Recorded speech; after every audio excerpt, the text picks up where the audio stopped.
Bonjour à tous, c'est Shed et aujourd'hui on se retrouve pour une nouvelle vidéo. Aujourd'hui on va réaliser un menu de navigation qui va regrouper donc à la fois de l'HTML, du CSS et du JavaScript. Donc je vous propose de commencer tout simplement par la partie HTML, puis ensuite on va enchaîner par la partie CSS et enfin le JavaScript pour animer un peu tout ça. Donc là j'ai déjà commencé on va dire le petit code, donc va falloir que vous munissez exactement du même code, donc voilà, comme ceci. Vous n'êtes pas obligé de mettre un container, là, un div class container. C'est juste par habitude, parce que à l'intérieur, on va commencer par créer du coup le menu de navigation. Donc on va créer une nav avec une classe, donc qui va être du coup le container donc de ce menu de navigation. Ensuite, donc, on va ouvrir tout ça, et à l'intérieur, par exemple, on peut mettre un petit texte, donc H1, qui va être du coup un ID. Donc, ça va être l'ID logo. Et par exemple, on peut créer la Poney Corp, par exemple. Après, on va donc passer au menu mobile, donc avec du coup le menu hamburger. Tout de suite, comme ça, on le commence. Donc, pour mettre des commentaires, c'est comme ça. Voilà. Et hamburger menu. Et à l'intérieur, on va mettre on span. Voilà. Non. C'était pas comme ça que je vais faire. Mais c'est pas grave. Span. Et là, du coup, on va répéter ça. Voilà. Ensuite, on va donc, une fois qu'on a fait ça, on va mettre donc nos liens. On va rediriger donc vers différentes pages. Qu'est-ce qu'on va proposer donc dans la Poney Corp. Donc, par exemple, là, on va créer donc un UL, donc ID par exemple, avec un ID. Donc là, ça va être nos liens de... Et à l'intérieur, on va donc mettre nos liens, donc avec un href. Donc là, vu qu'on va pas créer d'autres pages, on renvoie rien, donc on met juste un hashtag, tout simplement. On crée donc une classe pour nos liens, donc qu'on va appeler links. Donc voilà, comme ceci. Et on peut les nommer, par exemple, home. Et après, vous pouvez répéter autant de fois que vous voulez mettre de liens. Après, on peut créer un blog. Galerie, par exemple. Galerie, je sais pas. Une page réseau. Et contact. Voilà. Voilà. Bon. Le code HTML est fini. On n'a pas besoin de travailler plus en amont dessus. Donc on peut venir du coup, tout compacter. Donc voilà. Donc maintenant, on va du coup se servir de notre CSS. Donc avec un link href main CSS. Donc là, on va venir dans notre CSS. Et on va venir prendre la totalité de l'intégralité de notre HTML. C'est une bonne pratique à prendre. Et on va venir mettre une margine à 0. Et là, on peut choisir aussi notre font family. On va prendre celle-là, par exemple. Ça, c'est à vous de prendre. On va donc mettre aussi le text decoration en none pour que les liens soient plus jolis. Donc, du coup, on va utiliser des liens. Et on va aligner tous les textes. Voilà, texte align center. Donc, pour l'instant, ça ressemble à ça. Hein. Le CSS n'a pas été encore... On a juste centré là les textes. Mais pour l'instant, ça ressemble à ça. C'est pas très très joli. D'ailleurs, je peux agrandir tout ça. C'est vraiment pas très joli. On voit pas trop bien les textes. Donc, on va améliorer tout ça avec le CSS. Donc là, on va s'intéresser. On va du coup la mettre en position relative et avec une taille de 100 VH. Voilà. Maintenant, on va s'occuper du coup à notre partie nav. Donc la nav, c'est tout ça. Donc là où il y a tous nos éléments. Donc nav. On va donc là j'ai choisi donc une couleur. Donc peut-être de l'espacement entre les contenus. Donc justify content space. Pas around mais between. Et on va venir aligner les items. Donc align center comme ceci. On va mettre un gap de 50 pixels. Mieux. Un padding de 16 pixels par 5. Voilà. On n'est pas trop mal. Et enfin la couleur. Par défaut, ce sera la liste blue. Donc là, normalement, regardez, si je réactualise notre 6, on a quelque chose de plus joli. Donc voilà, tout a été. Donc le logo il est bien ici. Et là, on retrouve nos éléments, mais c'est toujours pas super joli. Je vous le... Mais cette fois-ci, on va passer à l'UL. Donc, juste ici. Donc, pour ce faire, nav UL et list style type, du coup. Et ben on va mettre non. On veut pas qu'il y ait les petits points, en fait. Là, vous voyez, là, il y a des petits points. On veut enlever ces petits points, justement. Donc, c'est pour ça qu'on met none. On n'en veut pas. On veut que ça soit donc un display flex. On veut aligner les items au centre, donc center, et un gap de 20 pixels. Voilà. Maintenant, on va passer du coup au lien, donc au LI, juste ici. Voilà. Petit à petit, on vient donc compléter, donc on va leur attribuer une taille, donc une width de 71 pixels par exemple. Ah oui, là j'ai fait une petite faute, c'est 20 px, voilà. Maintenant, on va venir à l'intérieur des liens, donc pour...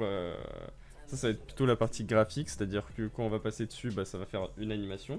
Donc, li à font size, donc là on va mettre un font size de 1.1 rem par exemple.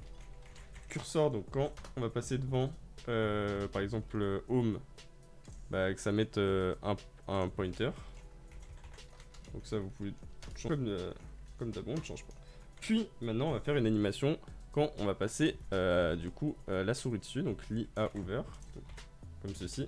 J'ai déjà prévu la couleur, donc c'est pour ça que bah, déjà complété.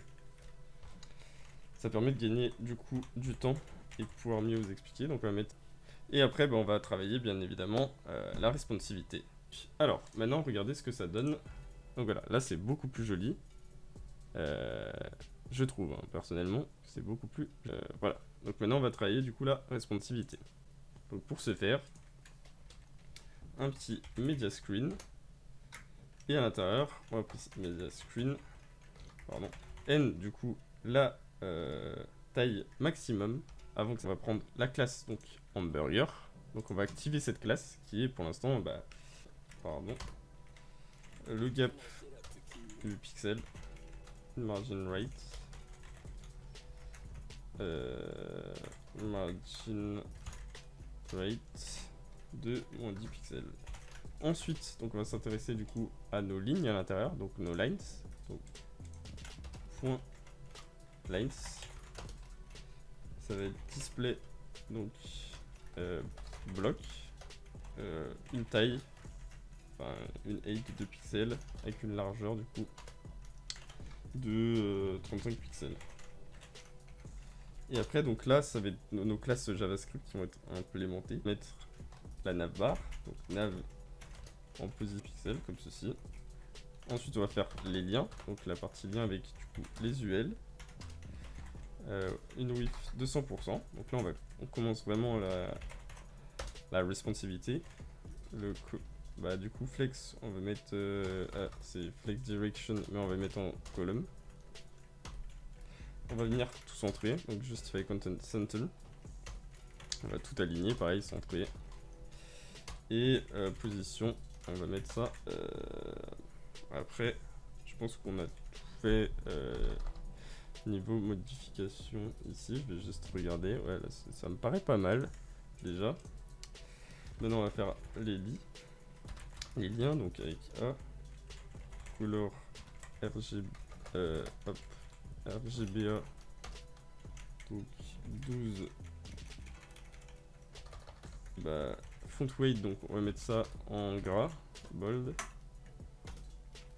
Color, donc on va utiliser la première couleur que j'ai trouvée, donc qui est la 191 E24 F5. Et on va pas utiliser de border, donc none. Et letter spacing, donc l'espacement des lettres, on va mettre 2,2 px. Voilà. Donc là normalement ça doit être pas mal. Donc regardez si on va bouger, on est donc là on a notre menu et on va du coup utiliser notre script JavaScript, enfin notre script du coup maintenant qui est là, donc le JS. Donc pour ce faire on va donc créer une constante donc qui est let hamburger. Donc on va récupérer notre cette constante, donc document.hamburger. On récupère. Ensuite let navlinks. Donc on va récupérer la navlink. Égal document, cette fois-ci get element by id parce que c'est un id. Et l'id il s'appelle navlinks. Et maintenant on va récupérer du coup tous les éléments. Donc tous les éléments qui ont l'id links. Donc let links égale document point donc query selector all. Donc là ça c'est nos constantes. Et maintenant on va donc venir faire en sorte que lorsque l'on... Bah ça s'affiche, tu vois. On veut que tout s'affiche. Donc pour ce faire, on va donc créer un événement et lien lors d'un clic. Donc hamburger.add event listener. Donc dès qu'il y a un clic, on lance la fonction.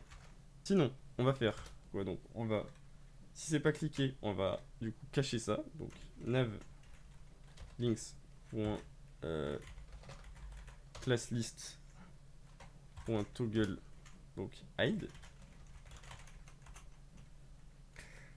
Et on va donc, si c'est fait, on va du coup utiliser la lines rotate. Donc hamburger class list toggle et cette fois-ci lines rotate. Voilà. Donc là for let i égale 0 i, donc il faut pas que ça soit plus long que ce qu'on a déjà. Links.length et là du coup on incrémente i++. Donc voilà, links, donc là on ne sait pas, i.add event listener, clic, on lance du coup la fonction comme ceci, tac, navlinks .class list .toggle hide. Donc là, on n'a plus qu'à donc actualiser. Si je clique là-dessus, ça vient. Vous voyez, hop, et on a donc notre menu, donc qui est totalement responsive. Donc voilà. Si ce tuto t'a plu, bah, n'hésite pas à liker. Sur ce, c'était Shed.